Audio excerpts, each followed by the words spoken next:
I got so wrapped up in this piece this morning. It's like, 4:30 in the morning. I had a kid who was waking up twice last night, 2:30 and then 4. And then I just got reading this story. And you know how now when you read stories, it tells you how long it's going to take you to read a story, right? It'll say like 5 minutes, 7 minutes, 9 minutes. Just to give you some perspective, this was a 17-minute read. So thousands of words that were published in the Washington Post this morning, just dropped 3 hours ago, inside the Silicon Valley push to breed super babies. Now, all you have to do is get with John Anthony and you'll have a super baby, okay? I mean, you'll be totally fine. But this is like Sheldon on Big Bang Theory stuff, it sounds like. Yeah. Well, this is obviously out of Silicon Valley, where there's a lot of money flowing to try to procreate the perfect child, free of disease, IQ of 140, the whole deal. So here's how, I'm not going to read you the whole story, but I just want to set this up and tell you where this is going, and then get your thoughts on this. I understand why people want to play God and why they think when you're worth hundreds of millions of dollars or even tens of millions of dollars, you think that you can play God when it comes to reproduction. You can't. But there's money to be made in this space, and that's what's happening in Silicon Valley. So it starts off here. It says a group of well-heeled 30-something women sat down to dinner last spring at a table with pregnancy-friendly mocktails, ready to hear a talk about how to optimize their offspring. Noor Sadiq, the founder of an embryo screening startup and the guest of honor at the Backyard event in Austin, Texas, offered a grand vision of custom-built algorithms and genome analysis that would help eradicate illness and disease. Siobhan Zillis, a tech executive who had just given birth to Elon Musk's then-secret 13th child, and other guests donned pastel-colored baseball hats that were handed out. And these hats read a single word that said in all caps, babies. That was it. So then they go on to talk about how there are these fertility startups backed by tech investors, and they screen embryos for thousands of potential future illnesses, letting prospective parents plan their families with far more information than ever before. The approach has been taken up mostly in big-time money social circles. But one day, writes the Washington Post, maybe not far off, it could change the way many babies are made everywhere, posing new moral and political questions as reproduction could increasingly become an outcome not of sex, but of genetic pre-selection and data mining, John. I was thinking there was a big industry on the other end of terminating pregnancy, so maybe we could start there on the back end, but I'm thinking outside the box there, yeah. So I digress. Well, you're right. At least we have a industry that is booming about procreation versus the other side. If you want to be an optimist, I'll give you that much. But my first thought is this: you can't play God. But as people become more powerful and make more money, that's what they chase, right? People that have money chase fame. People that have fame chase money.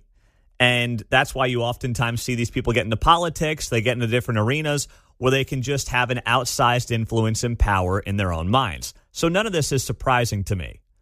But the other thing is, if this does have some level of success, what comes out of it?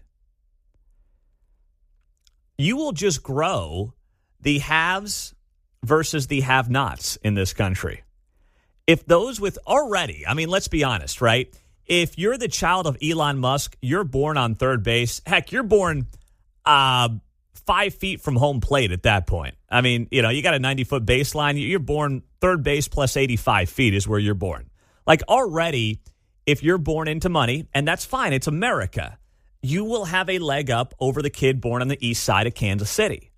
Now, in America, you can obviously determine your own outcome, but it's indisputable that you live in a home in a decent suburban neighborhood. You got both parents in the house. They love you. They care about you. You're going to have a leg up. That's indisputable. But this is a whole new level.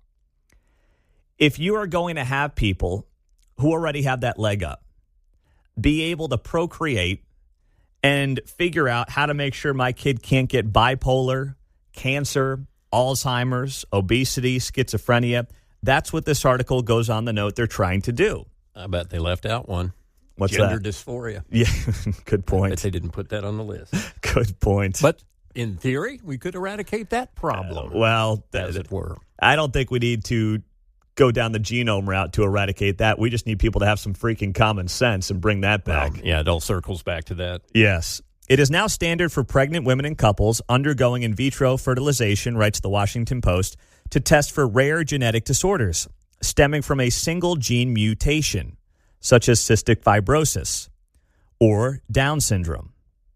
But Orchid is the first company to say it can sequence an embryo's entire genome of 3 billion base pairs. The company also applies custom-built algorithms to produce what are known as polygenic risk scores, which are designed to measure a future child's genetic propensity for developing complex ailments later in life, like cancer, Alzheimer's, obesity, schizophrenia, bipolar. I mean, come on, you're going to try to... Obesity? Just eat and work out. What do you mean that we're going to control obesity? My gosh, there's nothing about this that I like, but I won't deny that it's not coming, and it's coming fast. It's happening. These people are not going to stop at this stuff. They're going to keep this train going down the tracks, whether you like it or not. But is this really the best way forward for society? Because the piece in the Washington Post goes on the claim that this is how we basically turn around our very low fertility rates. No, I don't hear people say, I'm not having a kid because I can't pick whether or not my kid is going to potentially have Alzheimer's when he's 70 years old. No, people say, hey, I don't know if I can afford it. I need a home. Can I pay for college? And I think a lot of those are excuses that people have for why they don't have kids. You have the kids, you raise them in a halfway decent home, and you figure the rest out. You sacrifice how you need to.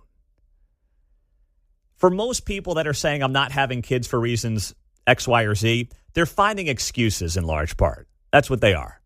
Excuses. You build the family you want to have the kids you want to have, and then you figure it out. That's just how it's supposed to go.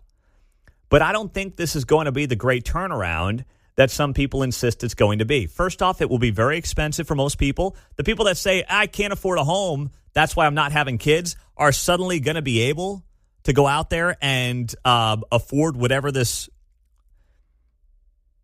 embryo testing is to figure out how to make sure my kid can never get bipolar or cancer. That's not realistic. You know that, and I know that. And even as someone who's now got, 3 little kids, 6, 4, and 1, there was always this offer for each of the girls. Well, we didn't know they were girls at the time, but each of the kids. At about 20 weeks, I think it was. Maybe it was actually earlier. It might have been like 12 or 15 weeks. They offered us a test. And they charged some money for the test. But the test was about finding out whether or not the kid was at risk for Down syndrome. And also, we could get an early reading on the gender. And for each of the 3, we said no. Because, 1, we didn't need to know the gender that early. And 2, all right, if the kid has Downs, what are we going to do about it? We're having the child, right? That's indisputable. So, and it wasn't even 100% accurate. So, what's the point exactly here?